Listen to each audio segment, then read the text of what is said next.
우리는 우리가 살아가는 이 시간들을 크게 과거, 현재, 미래 이렇게 나눕니다. 과거는 이 지나간 시간들이고, 현재는 지금 살아가고 있는 이 시간이고, 미래는 다가오는 것이죠. 많은 사람들이 미래를 생각할 때 그냥 마치 우리의 의지와 상관없이 시간은 계속 흘러가게 되고, 그 앞에 있던 시간들이 막 밀려오는 것처럼 그렇게 생각을 합니다. 그러나 믿음의 입장에서 보면 우리의 인생은 미래의 초대를 받는 것과 같습니다. 지금 내가 살아가고 있는 현재, 지금 어떤 선택을 하고 어떤 결단을 하느냐에 따라서 우리가 어떤 미래를 살아가야 될 것인가가 결정이 됩니다. 하나님은 종종 우리를 하나님이 예비하신 미래로 초대하십니다. 하나님의 초대에 응답하는 사람은 믿음의 사람이고, 하나님이 예비하신 축복을 유업으로 받게 됩니다. 그러나 모든 사람들이 다 이 하나님의 초대에 응답하며 사는 것은 아닙니다. 자기 나름대로 계획하고 세워놓은 길이 있고 그 방식대로 가기 때문에 하나님이 초대한 미래로 가기보다는 자기의 뜻대로, 자기의 계획대로 살아가는 경우가 많이 있는 것이죠. 하나님의 이 초대, 미래로의 부르시는 이 초대는 가능성의 초대이고 기회의 초대이지, 지금 현재 완성되어 있는 것으로 초대하는 것은 아닙니다. 항상 하나님께서 어떤 결단을 요구하시고 어떤 미래로 우리를 초대하실 때에는 그 바라는 것들의 실상, 보지 못하는 것들의 증거, 지금 당장 무엇인가 손에 잡히듯이 보여주는 곳으로 오라는 것이 아니고 가능성과 기회를 주는 것이기 때문에 많은 사람들이 하나님의 이 초대를 받고 믿음으로 응하지 못하는 것을 보게 됩니다. 오늘 우리가 살펴보게 되는 창세기 20장에도 보면 계속해서 이 미래로의 초대하시는 하나님의 손길이 나오게 되고, 또 그것을 믿음으로 받아들여야 되는 사람들에 대한 모습들이 나오게 됩니다. 창세기 24장에서는 사라가 죽고 아브라함이 점점 나이가 들면서 내가 죽기 전에 아들 이삭의 이 배필감을 꼭 만나게 해줘야 되겠다 하는 이제 생각을 하게 되고, 며느리감을 구하게 되는 내용이 24장 아닙니까? 24장이 좀 길기도 하지만 이 중요한 내용들이 여러 개 있어서 우리는 이거 한 번에 못 살펴보고 몇 주에 걸쳐서 지금 나눠보고 있습니다. 우리가 첫 번째 우리가 24장을 살펴볼 때 아브라함의 입장에서 살펴보았습니다. 그래서 아브라함은 자기 며느리감을 구하기 위해서 그의 이제 종을 자기의 고향으로 보내서 며느리를 찾아와라 하는 그런 이제 이야기를 하면서 이 며느리감이 될 조건, 이 자격을 이야기하잖아요. 이 자격은 크게 두 가지였습니다. 하나는 가나안 땅에서 구하지 말고 내 고향에 가서 데리고 와라, 찾아와라 하는 것이었고, 또 하나는 그 여인이 우리 땅으로, 가나안 땅, 하나님이 약속의 땅으로 와서 살도록 허락한 자야만 된다라는 겁니다. 아무리 좋은 사람이라 할지라도 그것을 떠나오지 않겠다, 신랑이 이곳에 와서 살아라, 이렇게 하면 안 된다라는 거였어요. 자, 그리고 이제 두 번째 시간에는 아브라함의 보냄을 받은 종에 대한 모습을 살펴보았습니다. 그가 어떻게 주인의 명을 받고 하란 땅으로 가게 되었는지, 그리고 가서 주인의 며느리감을 얻기 위해서 어떻게 했는지, 그런 모습들을 우리가 살펴보았습니다. 그리고 오늘 말씀은 이제 세 번째 시간으로 그곳에 가서 리브가를 만난 아브라함의 종이 중매자로서 어떻게 이 리브가의 집안과 결혼 이야기를 하고 있는지, 이 부분을 오늘 살펴보게 됩니다. 이 아브라함의 종이 아브라함에게 받은 사명은 결코 쉬운 일이 아니었습니다. 얼굴도 이름도 알지 못하는 신부감을 찾아오라는 건데, 이 어디 쉬운 일입니까? 서울에 가서 김서방네 집 찾아가라, 이런 것과 거의 똑같은 거 아니에요? 그런데 이 신부감을 찾는 것보다 더 어려운 문제는 뭐냐면 그 신부감을 데리고 가나안 땅으로 데려오는 것입니다. 여러분, 누가 쉽게 그것을 따라가려고 하겠어요. 아무리 좋은 사람을 만나도 안 가겠다 하면 방법이 없는 겁니다. 그래서 아브라함은 이 문제에 대해서 미리 이야기를 하죠. 아무리 좋은 사람 만나도 나는 못 갑니다. 그러면 그 사람과는 언약이 관계가 없다. 그러니까 포기해라 하는 것이죠. 지금 아브라함의 종이 말하는 것을 듣고 순순히 따라올 사람이 없어 보입니다. 이것은 인생이 걸린 문제이고 또 믿음의 문제이기 때문에 그렇습니다. 여러분, 우리가 똑같이 하나님을 믿는다고 해서 늘 똑같은 마음을 품는 것은 아닙니다.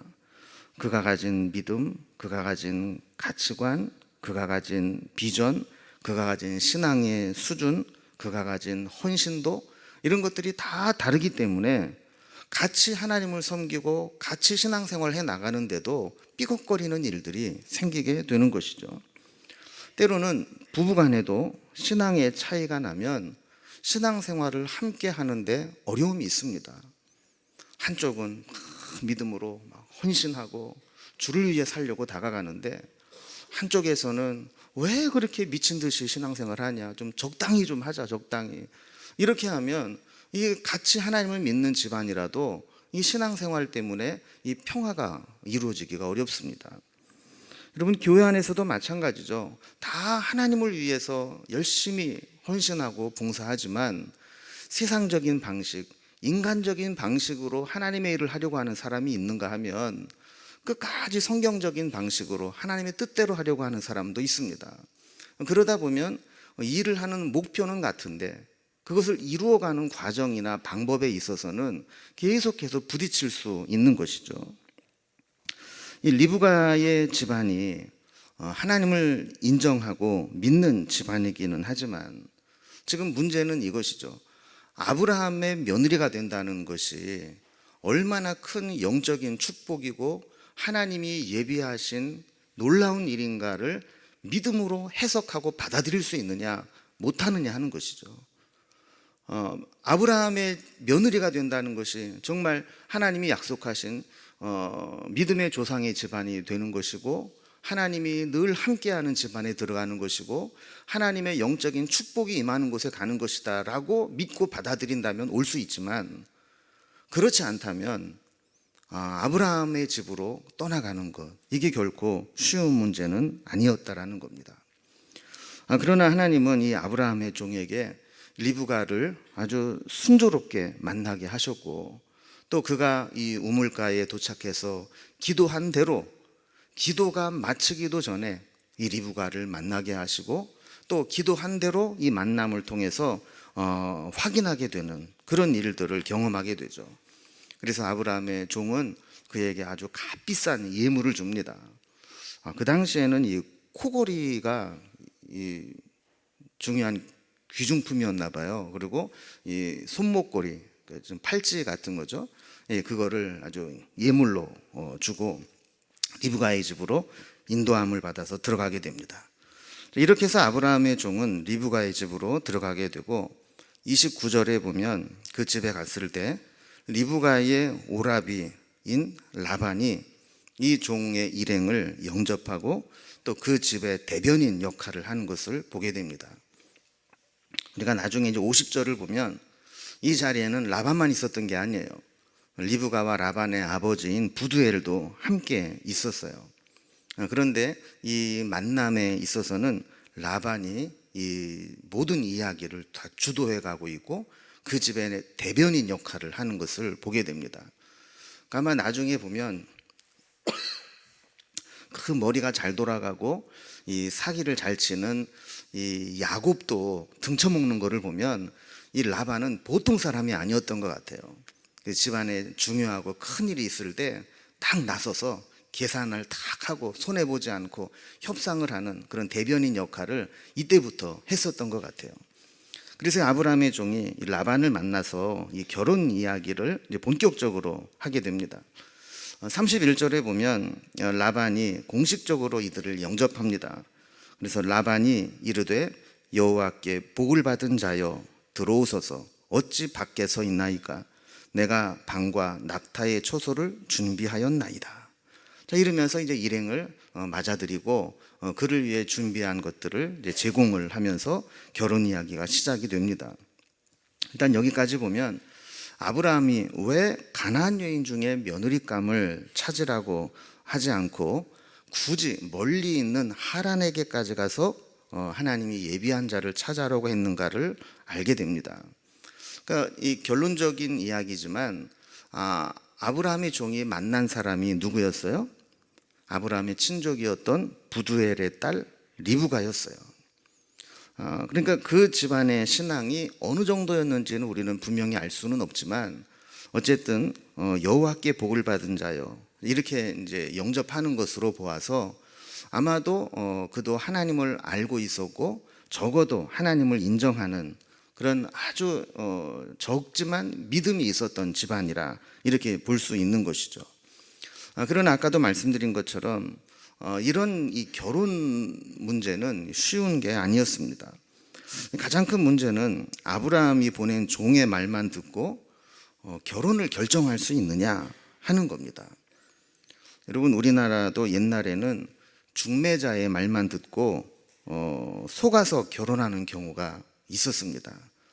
혹시 이 중에서 속아서 결혼하신 분 계세요? 빼대 있는 집안이라 그래서 가봤더니 그 연체동물 같고 뭐 재산이 많고 뭐 그렇다고 해서 가봤더니 쥐뿔도 아무것도 없고 뭐 이런 경우가 사실은 있잖아요. 그러니까 지금 아브라함의 종이 와서 아무리 좋은 얘기를 해도 좀 보지 않았는데 어떻게 알 수 있겠어요? 그러니까 어떻게 보면 지금 이 상황은 잘못하면 사기 결혼을 당하기에 딱 좋은 상황입니다. 지금 아브라함은 지금 오래전에 헤어져서 지금까지 한 번도 본 적이 없어요. 근데 어느 날 갑자기 나타나서 딸 내놔라 이럴 때 그 말을 어떻게 믿을 수 있겠느냐 하는 거죠. 설령 혼주가 아브라함이고 신랑이 이삭이라 해도 하란에서 떠날 때는 언제고 인제 나타나가지고 우리가 이렇게 참 복을 받았으니까 이 며느리감으로 딸을 달라 이럴 때 쉽게 내줄 수 있는 상황이 아니라는 겁니다. 자, 그럼에도 불구하고 하나님은 이 대화를 인도해 나가십니다. 32절과 33절에 보면 라반이 아브라함의 종에게 아주 지극히 정성으로 잘 섬기는 모습을 보게 됩니다. 32절에 보면 낙타에 짐을 부리고 낙타에게 집과 사료를 주고 아브라함의 종과 그와 동행하는 자에게 발 씻을 물을 주어서 씻게 합니다. 그러니까 잘 쉬게 해줬다는 얘기죠. 자, 그리고 33절에 보면 음식을 베풀고 식사를 대접합니다. 그러니까 사실 나그네에게 이렇게 대접한다는 것은 아주 정성을 다해서 하는 거예요. 자, 그런데 아브라함의 종이 이러한 호의를 감사하게 받습니까? 안 받습니까? 안 받죠. 거절을 하는 거예요. 그러면서 거절하는 이유를 이렇게 이야기합니다. 33절 중간에 보면 내가 내 일을 진술을 하기 전에는 먹지 아니하겠나이다 그랬어요. 그럼 여기 보면 아브라함의 종의 이제 신실한 모습을 우리가 좀 보게 되는데, 아브라함의 종은 지금 여기에 놀러 온 것이나 쉬러 온 게 아니라는 거예요. 지금 한가하게 이렇게 대접받고 뭐 쉬고 이럴 수 있는 상황이 아니고, 나는 분명히 주인으로부터 사명을 받아서 왔는데 이 사명을 내가 감당하기 전에는 식사를 못 하겠다는 겁니다. 자, 그러면서 그가 왜 왔는지, 그가 식사를 미루면서까지 해야 될 일이 무엇인지 이것을 이야기하는 것이죠. 아브라함의 종은 처음부터 사명에 의해 움직였습니다. 그래서 늘 하나님의 뜻을 물었고 하나님의 뜻을 따라 움직였습니다. 여러분, 우리도 이런 모습을 좀 배워야 될 필요가 있습니다. 우리가 아무리 편안하고 좋아 보이고 성공하는 것처럼 보인다 할지라도 그것이 하나님의 뜻이 아니라면 거절할 수 있어야 되고, 반대로 지금 아무리 힘들고 고통스러운 일이라도 그것이 하나님의 뜻이라면 끝까지 붙잡고 살아가야 합니다. 이것이 사명을 맡은 자의 자세입니다. 아브라함의 종은 망설이지 않았습니다. 한눈 팔지 않았습니다. 그리고 주저함이 없었습니다. 그는 그가 받은 사명을 위해서 단호하게 달려갔고 그 사명을 이루기 위해서 망설이지 않고 나아갔던 것을 보게 됩니다. 하나님께서 아브라함의 종에게만 사명을 주신 게 아니고 우리에게도 사명을 주셨습니다. 우리 인생 여정 가운데 우리는 한 번쯤 그런 생각을 해볼 필요가 있습니다. 우리는 아브라함의 종처럼 주신 사명을 위해서 그 사명을 향해 달려가고 있는가? 혹시 하나님께서 보내시지 않은 이 세상의 헛된 곳에서, 엉뚱한 곳에서 우리의 세월을 낭비하고 물질을 허비하고 있지는 않은가? 이거를 돌아볼 필요가 있습니다. 사명을 따라 사는 사람은 이 아브라함의 종처럼 분명한 목표가 있고 당당함이 있고 그 일을 향해 나아가는데 흔들림이 없는 것을 보게 됩니다. 이제 아브라함의 종은 자기 일을 소개한 후에 자신의 온 목적을 이야기합니다. 35절에서 48절까지 말씀은 이미 10절에서 27절에 있었던 이야기를 반복해서 설명하는 부분입니다. 그래서 성경을 읽는 독자의 입장에서 보면 똑같은 내용이 반복되어서 나오기 때문에 이 지루하거나 또 의미 없는 본문처럼 생각이 될 수도 있습니다. 어떻게 보면 한 절로 처리할 수도 있는 거거든요. 아브라함의 종은 그간 있었던 일을 그 집에 이야기하더라. 이렇게 한 절로 딱 얘기해도 될 이야기인데 이전에 있었던 이야기를 또 지금 반복해서 이야기를 하고 있습니다. 이렇게 이야기를 하는 내용은 그만큼 중요하다라는 이야기이고 그 속에서 우리에게 주시는 어떤 메시지가 있다는 이야기입니다. 아브라함의 종은 이 이야기를 하면서 앞부분과 뒷부분이 진실되게 이야기를 하고 있습니다. 그럼 보통 사람들은 자기에게 유리한 부분만 이야기하고 불리한 부분은 이야기하지 않는 경우가 있습니다. 또 어떤 경우는 약간 부풀려서 과장을 하기도 하고 감언이설로 설득하려고 하기도 합니다. 그러니까 말을 하다 보면 내가 어떤 원하는 목적을 이루기 위해서 상대방을 설득하기 위해서는 100% 객관적이고 진실된 이 사실, 팩트를 이야기하는 게 아니라 흔히 우리가 PR이라고 그러죠. 피할 건 피하고 알릴 건 알리고, 그래서 나에게 유리한 것만 이야기하고 또 어떤 부분은 막 과장하고 증폭시키고 어떤 부분은 아주 축소하고 또 삭제하고 이런 경우가 있어요. 그런데 아브라함의 종은 앞부분과 뒷부분이 다르지 않아요. 진솔하게 사실 그대로 이야기를 합니다. 그러면서 이 아브라함의 종이 한 이야기를 우리가 살펴보면 크게 세 가지를 이야기합니다. 첫 번째는 아브라함의 집에 대한 소개를 해요. 그리고 두 번째는 아브라함의 종이 이 리브가를 어떻게 만났는가를 이야기해요. 그리고 마지막으로 이제 내가 신부감을 구하라는데 어떻게 할 거냐, 선택해라, 결단해라 하는 이야기를 합니다. 이 세 가지를 우리가 좀 살펴봅니다. 먼저 첫 번째로 아브라함의 집에 대한 소개입니다. 자, 아브라함의 종이 제일 먼저 한 이야기는 하나님이 아브라함의 집안에 얼마나 큰 복을 주셨는가 하는 이야기입니다. 35절에 보면 여호와께서 나의 주인에게 크게 복을 주시어 창성하게 하시되 소와 양과 은금과 종들과 낙타와 나귀를 그에게 주셨고 그랬습니다. 자, 하나님께서 내 주인 아브라함에게 집에 복을 크게 주셨다는 거예요. 여러분, 우리가 어디를 가든지 누구를 만나서 함께 하든지 가장 중요한 것은 그곳이 하나님의 복이 임하시는 곳인가, 하나님이 역사하시는 곳인가, 이게 중요한 거예요. 내가 누구와 일을 하고 누구를 만나더라도 정말 중요한 것은 그 사람이 하나님의 사람인가, 하나님이 복을 주시는 사람인가, 이게 중요하다라는 것이죠. 그래서 아브라함의 종은 그 집안에 먼저 이야기를 하기를 하나님께서 우리 주인의 집에 복을 크게 주셨습니다, 이 이야기를 하는 겁니다. 여러분, 이게 왜 중요해요?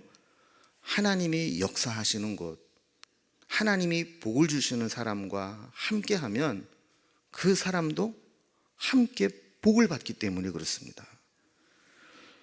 사실 아브라함이 하나님께 복을 받은 것은 여기 뒤에 나열한 뭐 소, 양, 은금, 종들, 낙타, 나귀 이런 것들이 많은 게 진짜 복이 아닙니다.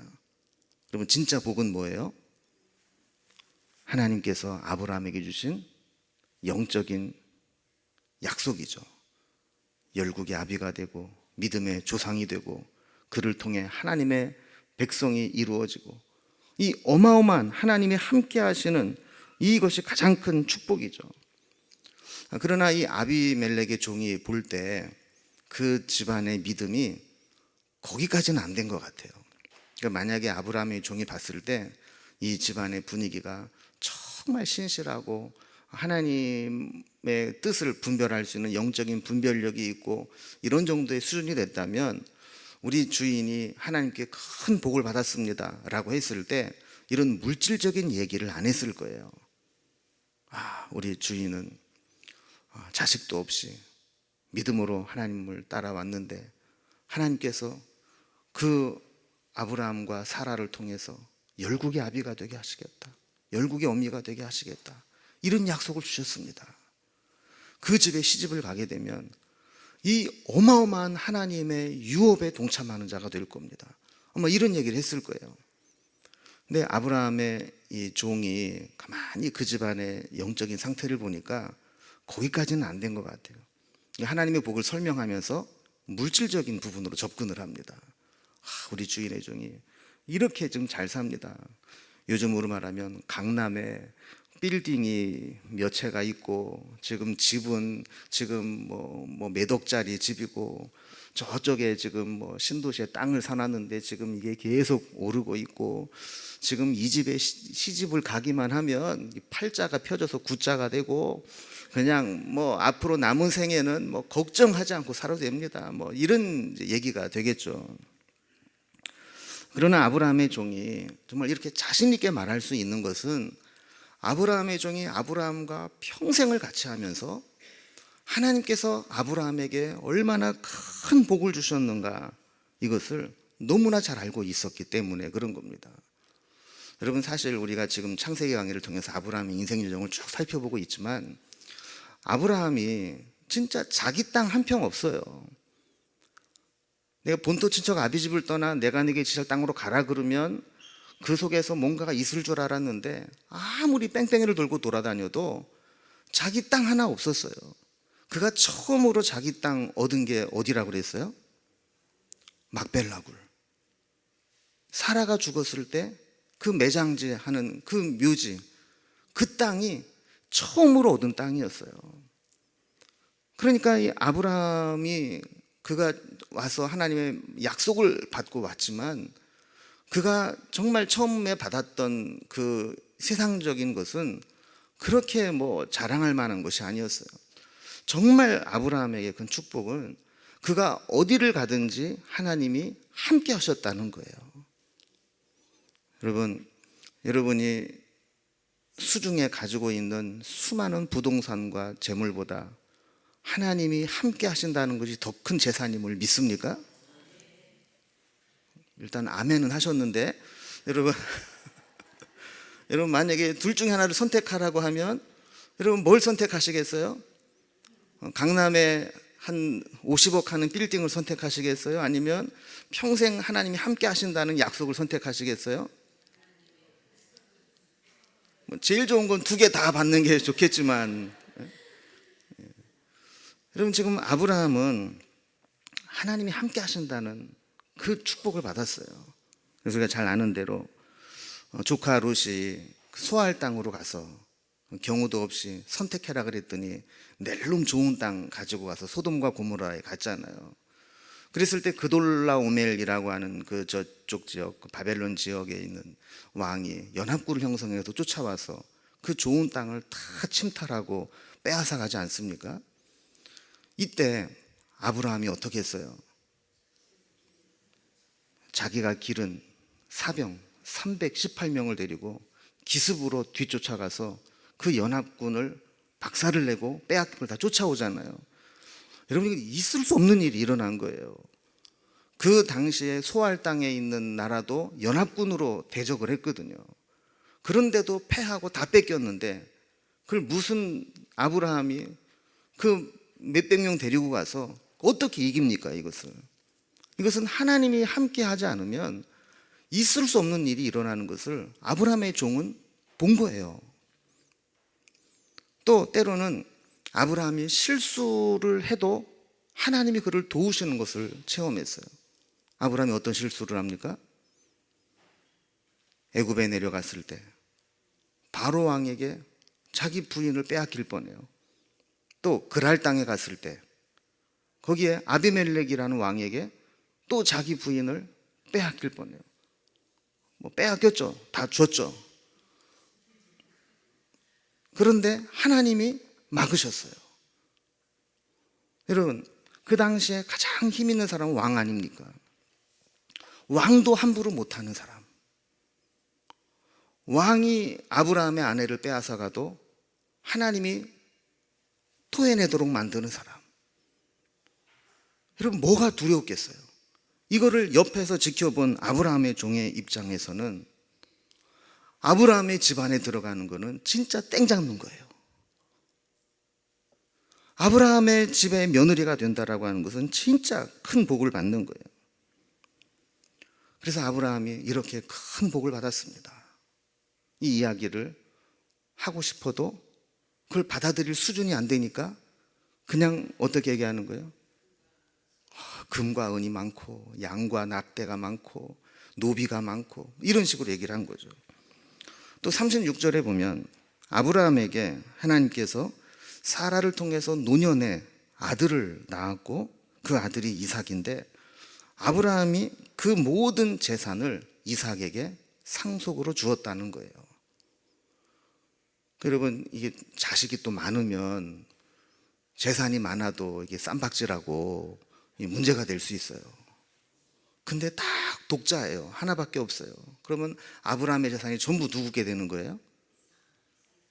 이삭게 되는 거예요. 그 집에 지금 며느리가 된다는 거라니까요. 37절에서는 그런 아브라함의 상속자 이삭이 이삭의 아내를 택해오라는 명령을 받고 내가 왔다라는 겁니다. 주인이 가나안 땅에서 구하지 말고 굳이 내 아버지의 집, 내 족속에게 가서 택해서 오라 해서 이곳에 오게 되었다 하는 이야기를 하는 거예요.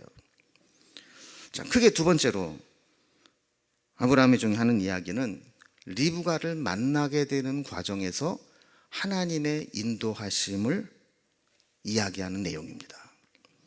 자, 42절 이하에 보면 아브라함의 명대로 하란에 와서 그가 어떻게 기도했는지, 그리고 기도한 대로 어떻게 리브가를 만나게 되었는지, 그리고 리브가에게 물을 달라 그랬을 때 자기에게 뿐만 아니라 낙타에게까지 이렇게 물을 길러주었다든지, 그럼 이 모든 것이 다 하나님의 기도의 응답이고 하나님의 인도하심이라는 겁니다. 우리가 지난 시간에 살펴보았지만 약대가 몇 마리였어요? 10마리.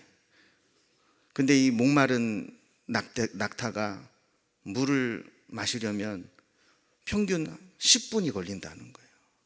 그러니까 밑에 우물까지 가서 그 물을 다 먹이려면 최소한 100분 동안 쉼 없이 물을 길러와야 되는 그런 상황인데도 이 리브가는 그 일을 묵묵히 해냈던 겁니다. 자, 그래서 이제 이 처자가 며느리감이다 확신을 하고 리브가에게 네 집 딸이냐 이렇게 물었더니 밀가가 나홀에게서 낳은 부두엘의 딸이라는 이야기를 듣게 됩니다. 그러니까 이거를 보면 요즘 젊은 애들 말대로 빼박이라는 거예요. 빼박 켄트. 빼지도 박지도 못할 확실한 사건이라는 거죠. 내가 이렇게 기도했는데 이렇게 기도한 대로 착착착착착 맞아 떨어지는 걸 보니까 이거는 하나님의 인도하심이라고 밖에는 말할 수 없다라는 거죠. 여러분, 믿음의 사람은 하나님이 하시는 일에 공감합니다. 기도의 응답이라고 확신을 하게 될 때 하나님이 하시는 일을 보면서 함께 기뻐하게 됩니다. 여러분, 우리도 그렇잖아요.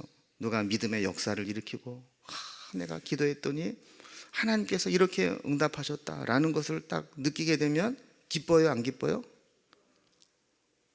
양심에 털난 사람은 안 기쁘겠지만 이제 웬만한 사람은 기쁘죠. 하나님이 그렇게 하셨구나. 지금 이제 아브라함의 종도 그래서 하나님이 이렇게 인도하신 것을 믿고 머리 숙여 하나님께 경배하고 찬송했다 하는 이야기를 하면서 지금 이 리브가와 그 집안에도 이 모든 일이 하나님의 인도하심입니다, 이 얘기를 하는 거예요. 자, 그리고 제일 중요한 게 세 번째, 리브가와 그의 가족의 결단을 촉구합니다. 자, 여기까지 이야기한 아브라함의 종은 이제 선택하라고 이야기합니다.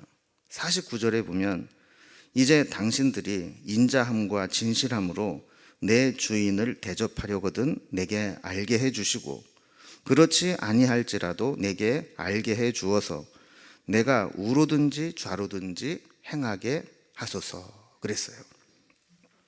여러분, 지금 아브라함의 종이 요구하는 것은 쉬운 일이 아닙니다.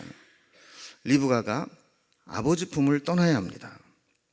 지금까지 아버지의 그늘 아래에서 그가 누리고 있었던 모든 것을 포기하고 말씀과 하나님의 축복을 바라보고 새로운 곳으로 떠나야 되는 겁니다.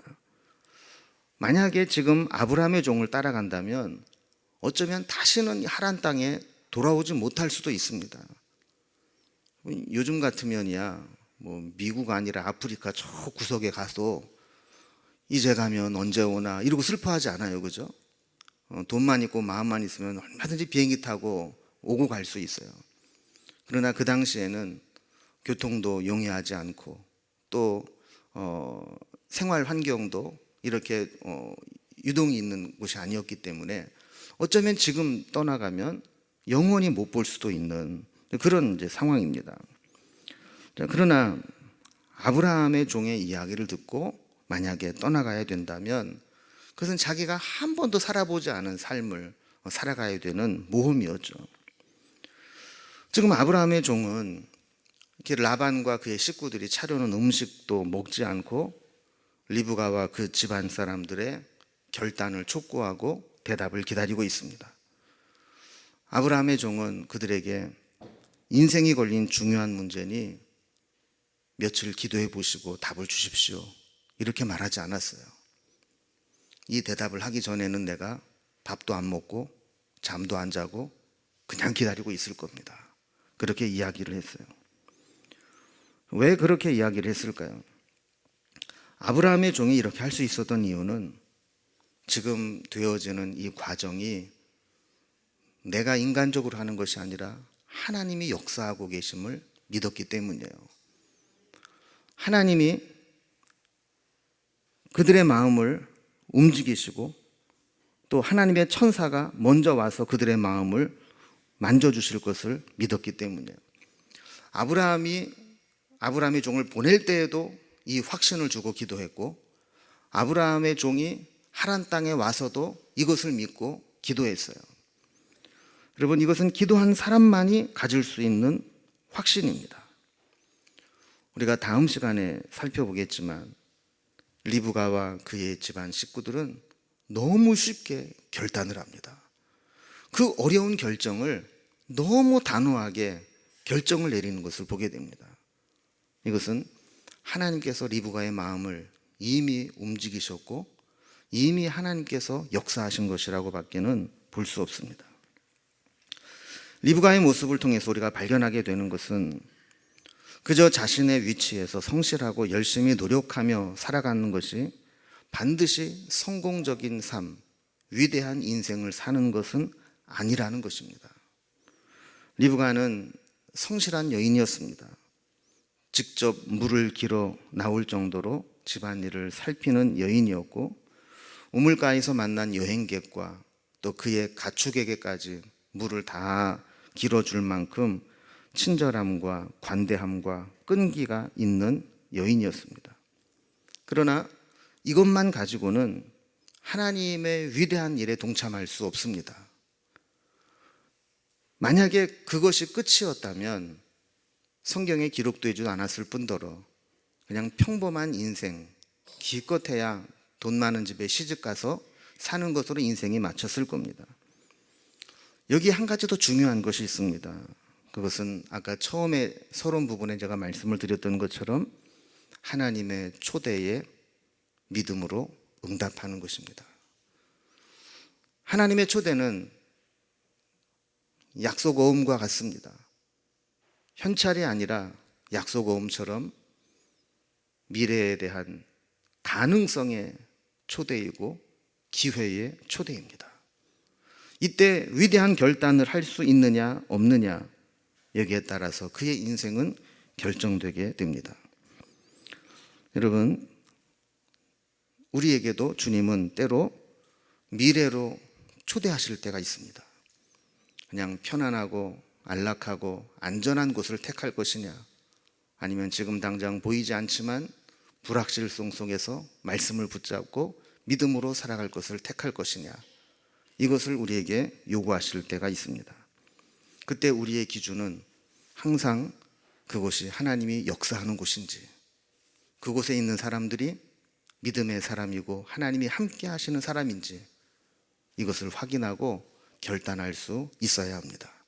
하나님께서 우리에게 어떤 미래로 초대하시든지 그 하나님의 기준에 합당한 그 모습으로 응답해서 우리의 삶이 하나님이 보시기에 하나님이 예비하신 그런 위대한 삶으로 이끌림을 받을 수 있기를 주님의 이름으로 기원합니다. 우리